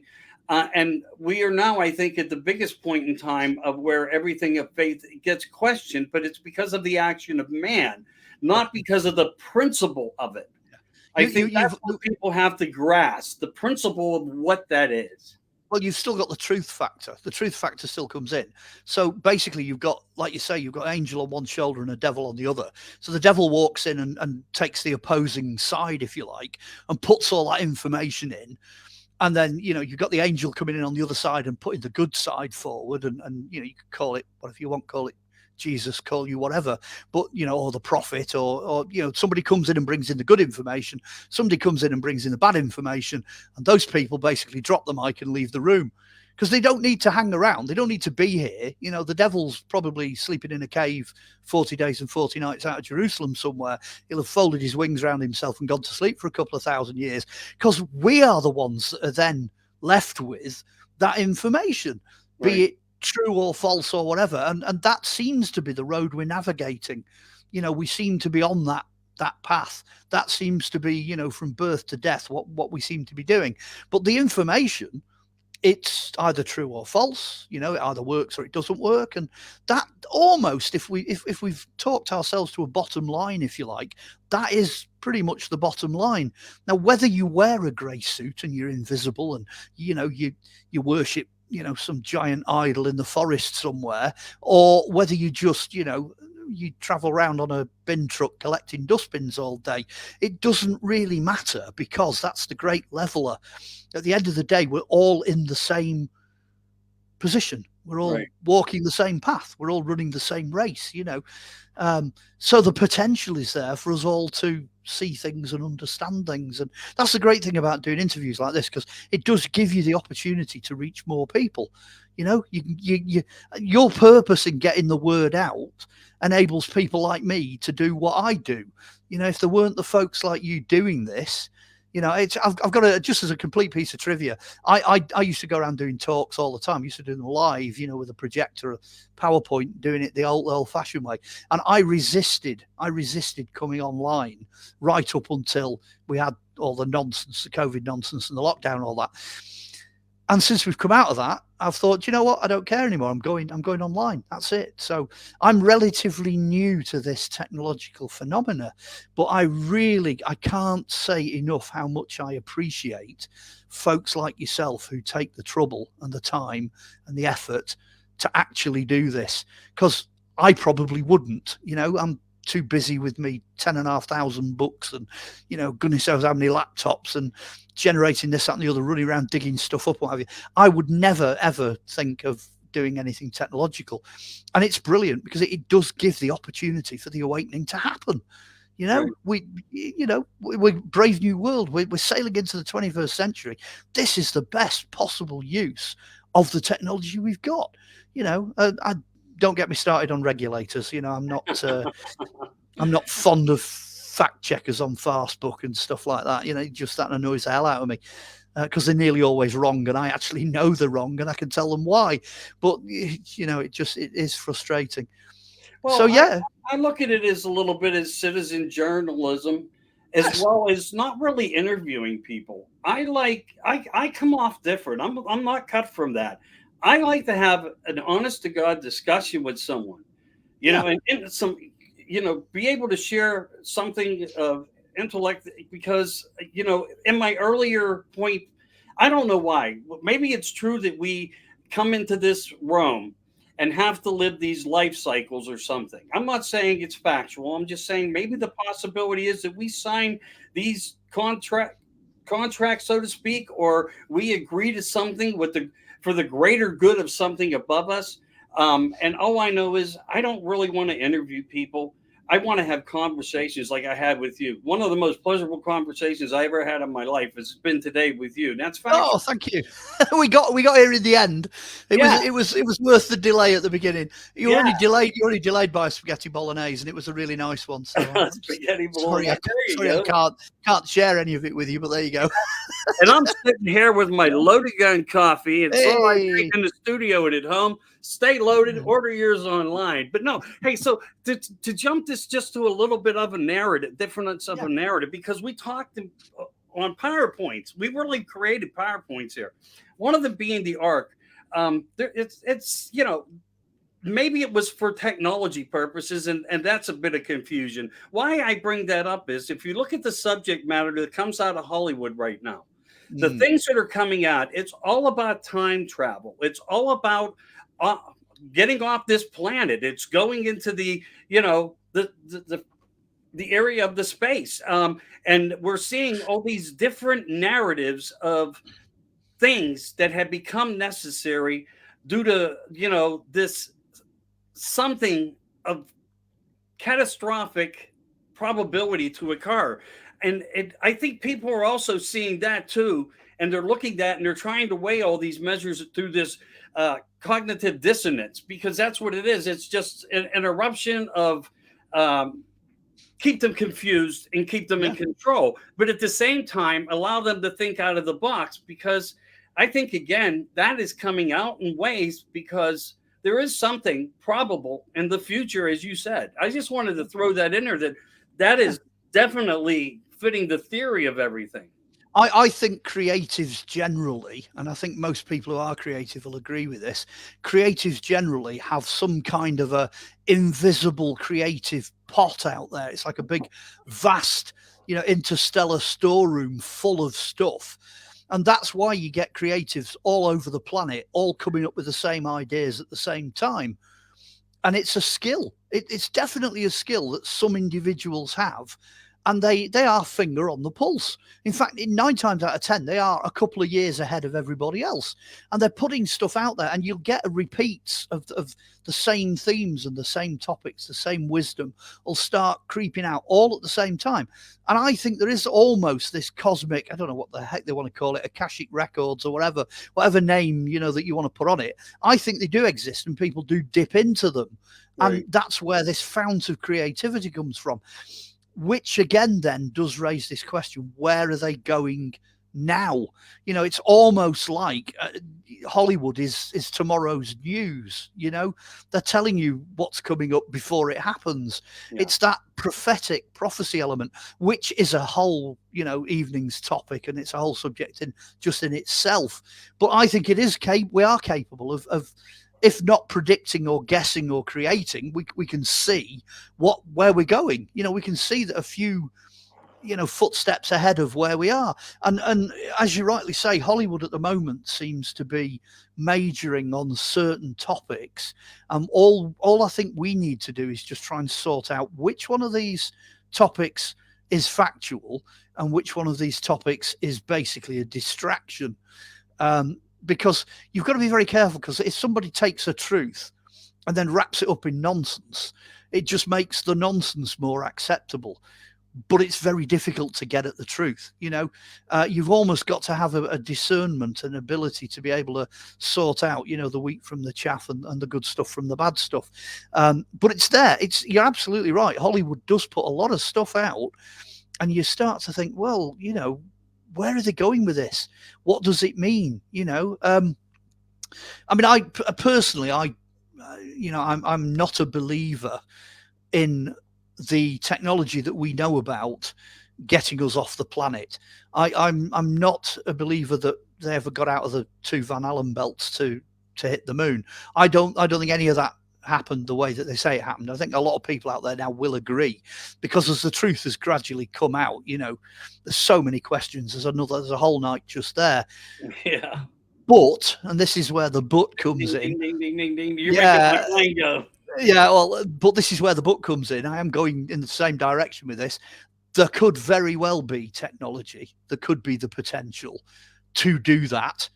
It's just not what we already know about, Maybe there is some technology out there that these flying saucers, these weird UAPs have, that most people don't know about. So maybe it can be done. Maybe it is possible. 1 minute, bang, there you are in the Bahamas. Next minute, bang, you're on the moon. Next minute, bang, you're over on Venus or wherever. And maybe you can do that, but we can't. But somebody can. That doesn't rule that out as a possibility. And like you say, Hollywood is just absolutely thriving on that at the moment. But you look at a lot of these Hollywood productions and you think, hang on a minute, this is so much better than what we saw happening on the moon. It's so much better than what was going on in the 1960s up to the 1970s. And we're capable of producing all that kind of CGI and, everything that we're doing now. But in actual fact, that's what things should have looked like. If they were real, if they were really happening back in the 60s and 70s, it should have looked like that, because that's what we're now going, oh, that looks very realistic. That looks really realistic. So we're now looking back at things like the footage off the moon, and we're going, well, that doesn't look very realistic. No. Oh, we can see how they've done that. We can tell how they did that, and that doesn't work. And, and that's all that's happening. Everybody generally, the society's moved on from that. So that's the entire moon landing summed up in about a minute. But that doesn't rule out, like I say, the fact that the technology to do it might now exist. Things like physical objects. There's billions of little fragments flying around up in the upper atmosphere that would tear a physical spaceship to ribbons. And the junk up there has just got more and more with all the stuff we're throwing up. But that might be irrelevant. It might be totally irrelevant. If you can dematerialize in one place and rematerialize somewhere else, if you're working on a frequency that's non-physical, if your wavelengths enable you to pass through solid objects, then all of a sudden, all that debris doesn't become important, doesn't matter. So I think that kind of approach, we're looking at the future. And I think Hollywood says that too. Hollywood are just saying, look at all these different things, all these different potentials, these different possibilities. Any one of these might turn out to be true. Actually, probably one or two of them are true. And like the guy at Skunk Works said, if you can imagine it, you can do it. So chances are, since the 1990s, they've been doing most of those things, and they can be done. But only a very small number of people, the men in grey, know that that's possible. The rest of us don't. No, I agree. And you hit on a lot of very valuable points. You really did there. In ways, it leaves me at awe, and it keeps me more open-minded to be more acceptable. Because we could sit here and point out many things that many lecturers or people with good theory have presented, like the fact that the ships themselves are intelligent as well as the people. And once you apply your hands, we've heard where they described like a dashboard type element where you put your hands in by thought. Amazingly, you're controlling this vessel. It becomes you, and vice versa. So next minute that appears in Independence Day. If you remember that movie, that's how that ship operates. And I think we may be the ones giving them the thought of idea to put into the movies at the same time. It's just all circling back, wherever they can grab it from to use it. Well, you've got all the way back really to where we came in with the book Europe's Roswell right at the beginning. Is it one of theirs? Is it one of ours? Or is it hybrid? That's the question. That's the golden question, really, that's hanging over everything. Where is it coming from? Who's feeding what to who? And why? That's really what that's all about. So we've kind of bracketed it. We've brought it back to where we came in. And that answers the question too that I asked you. How does someone who does archaeology get so deep into ufology? And all your books have brought you to this point. Everything was a path that seems to be simulated for you in a way. And maybe you didn't observe it, but from all the discussions we have had today, it just seems like you knew it all the time. Yeah, I mean, I can't deny it. I've had so many experiences through my life that kind of drift into those other frequencies. I mean, I'm sat now in a house that's haunted, so this was the family home for like 60-70 years, so it's built on a Romano-Saxon burial ground, so it's it's a hot spot. There's all sorts going on, so I kind of, like you say, I was pretty much destined to walk the path that I've ended up walking. It's good times, bad times. I wouldn't have had it any other way. I just that was the path that was given for me to walk. So hopefully over the next couple of years, I'll get a couple more books out and we can share a bit more of that path. I still think there's a bit more to go yet.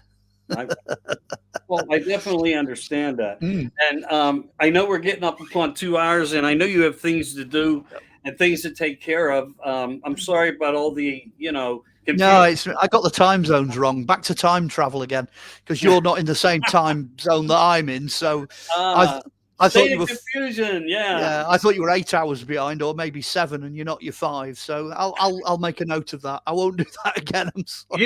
It made me think in my head: is it only Thursday there? Well, doesn't New Year's occurs in Paris before it occurs here in the United States? I mean, I thought to myself, wait a minute, what am I thinking about, and why is this happening? But again, you're going to get half a day as a bonus, because we're going to go into Saturday morning, and you're still going to be on Friday afternoon. That's kind of, what I mean. That's kind of how it operates. Hey, for a change, you guys are chasing us. That makes a change. Well. We Brits are usually following the Americans. We're usually left behind. I don't know if that's a safe plan right now, but I do understand where you're coming from, and in ways it's funny, and in ways it weighs with a lot of sadness. But we can only wish the best for everybody out there, and tell everyone, like I always do on this show, hey, your research will be your best research. Not everything people will say, because we even got corrected. Someone said Ben Rich or something in the chat. I didn't really get too much into the chat. We kind of lost focus just to get the show underway.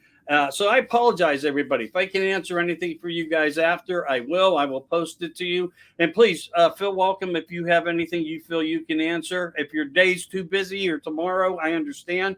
But I will acknowledge you guys the best I can after this. And again, I don't feel that this was an interview. It was just talking greatness about what you were able to accomplish on this crash retrieval. You made really good PowerPoints as to Roswell, material goods, and getting things analyzed. I mean, I'm going to have to wait for your second edition here or something because, as you said, you have more pending now. And Yeah. how sad was it? Just days before the release of the book, more information dumps in. So that just means you definitely have more work to do. Oh And yeah, yeah. I hope I may have, juiced some ideas for you in the conversation. If not, that's okay.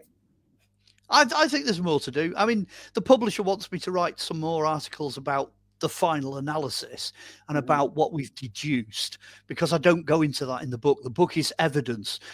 Basically the book's show and tell. That's what it is. It's photographs and it's stuff like that. So he wants me to go and speculate a little bit more. And then, of course, we've got the freedom of information stuff. That's not in there. So there's a few other bits and bobs, that need to be written up. So, yeah, I'll put a few articles out. If people just want to come and friend me on Facebook, you'll find them there. They'll all pop up as time goes on. Yeah. I thought that was interesting, and I'd throw it up. And in the meantime, I am talking to Mark Olly. So friend him on Facebook, make him a part of your friends list. He's probably in a lot of groups, as we all are, and he shares content.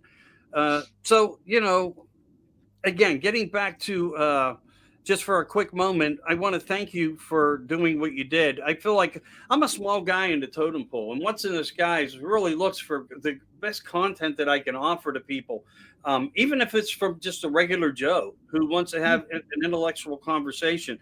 This has surpassed anything that I could ever imagine. But there is somebody in here that's pretty fascinating, and I want to give him a personal shout out. James Wigington. He and I had focal pointed on this many, many times, going around this whole scenario of everything we talked about. But I also want to push back out there too. You're recommending to everybody the Crystal Skulls. Crystal Skulls and Human Heads. That's the other one. It goes in tandem with the Europe's Roswell. If you got those two, they sit very well together. And it's Philip Mantle again, Flying Disc Press, Amazon. Go and find it. And then you have the Green Man. So going back to that, but that's going back into history to reveal a little bit of a different theory. Yeah, there's 4 history books. There's Disappearing Ninth Legion, which is the ghost legion that disappeared. Hey, surprisingly. Life and Times of the Real Robin Hood, which is pretty good. It's about the best book you'll ever get on Robin Hood, that one. That took a while to put together. Revealing the Green Man, that's all about life force on planet Earth, which is the one immediately before Crystal Skulls and Human Heads. So they kind of dovetail as well. Then you got the Polychronicon of Merlin, Joseph, and Arthur. That's a massive book. It took 45 years to write. It's finally in print. It's everything you'd ever want to know about the real King Arthur. It's not legends and rubbish. It's proper archaeological stuff. And then, of course, you got Europe's Roswell, which I think I've got a copy of floating around here. There you go. Ta-da! Hey, there you go. There you go. We're going to have to get a book like that put in everybody's hands out there. I've been thinking, too, like when I have guests on authors, I'm going to start, making an arrangement to where when they're on, I give a free book out to the audience or something. I got to, not that I'm looking, my focus point is, everybody wants the most views you can get. But to me, I really work for the best information to be delivered. Than worrying about all the subject matter of viewership and strength that way. It's the integrity of what I can try to bring before I leave this place of magnificence. And it's still magnificent, people. If you just focus on you and loving your family and what matters and what's best to you, suffering is going to happen. But I got to tell you, throw it out the door and take on every day the best you can and explore this universal picture of Earth, because it is alive. You are creators. You are the seeders. No matter what anybody tells you, everything here was put here for recreation. Everything on this planet. So I want to say thank you again, and we're going to sign off now at my 2-hour limit. I'm going to try to go and get some work done. I appreciate you so much. I hope maybe in the future sometime, if you get bored, hit me up, and we can go another round and maybe bring one of your books into light, or we can talk about Templars and some of these other theories of, I don't want to call it nonsense because it's information. if you want to do Templars or you want to do the Moon or anything like that, just drop me a line when you've got a gap, and I'll come back on with pleasure. It's been fab. Hey, thank you so much, and thank you to everybody. Oh, yeah, by all means, and everybody out there, thank you. Please like and share. I don't do this for monetary. I do this for you guys. So support my friend. The only thing I asked is, if you're bored, buy a book, read it, research. It's research that matters. So from all of us here at Studio 10 Broadcasting, America Disclosing Uncensored, this was What's in Disguise, and I hope you're on with me next. Good night, everybody. Good night.